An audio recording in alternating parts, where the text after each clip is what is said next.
she's back in the atmosphere with drops of Jupiter in her head. To film scenes for our trailer, we used the Canon 600D. All of our team members were already familiar with digital SLR cameras, so learning to film for us was quite easy. However, when we had used the digital SLR last year, we had used it to take pictures, so therefore this year we had to apply what we learned in taking pictures into shooting videos. We had a brief insight into a few camera features such as the ISO setting and focusing the lens. The Canon EOS 600D featured a flip-out screen, which became very useful to us in shooting scenes. When we had scenes with weird angles where the camera would be placed somewhere where no one could be behind it, the flip-out screen made it easy for us to see what was going on, such as this shot. In this shot, we had to place the camera down and tilt the flip-out screen upwards so we could see what was happening in the shot. This made it easier to conduct these type of scenes, and also meant that none of the team members had to get into an uncomfortable position to shoot. During the shooting, we used a tripod for many of the scenes we shot.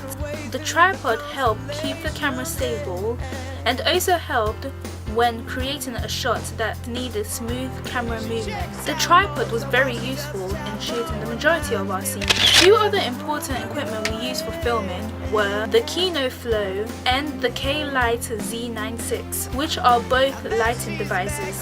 We used both these type of lighting in different scenes that were too dark. The K-Lite was portable, therefore we could take the K-Lite anywhere around the school with us, while the Kino Flow had to be plugged in and was a stable device, therefore we could only use it when we shot in the basement. However, the Kino Flow was much more powerful and created a brighter scene. However, we ended up using the K-Lite more because of the fact that it was a portable device. Both these devices were extremely useful in trying to light up a scene that was already too dark. Final Cut Pro 10 was the software we used in editing the trailer. In the planning and research stage, we had used Final Cut Pro 7, so we had a brief insight into some of the features that Final Cut Pro 10 would have. Final Cut Pro 10 was an upgraded version of Final Cut Pro 7, therefore it would be easier to edit anything with Final Cut Pro 10. However, at first, I found it difficult to use Final Cut Pro 10 because the structure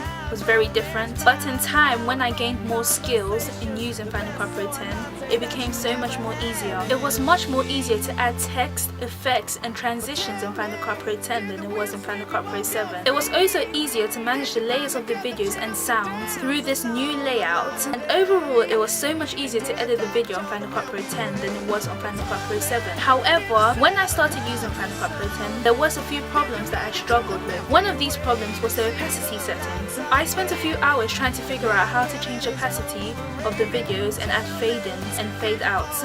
In Final Cut Pro 7, I already knew how to do this, but in Final Cut Pro 10 it was a totally different way of doing this. And through using YouTube, I was able to see a tutorial where it helped me figure out how to change the opacity settings, and I learned how to do this in both videos and sound. Finally, having Final Cut Pro 10 on my own laptop made it so much easier for me to edit than other students. I didn't have to fight over a computer, and I could also take my work home as it was in my laptop and edit it during my own free time. Therefore, my laptop itself grew very efficient. In general, technology has been very useful to both our planning and research and our trailer production. It's helped us, but it's also caused us some problems.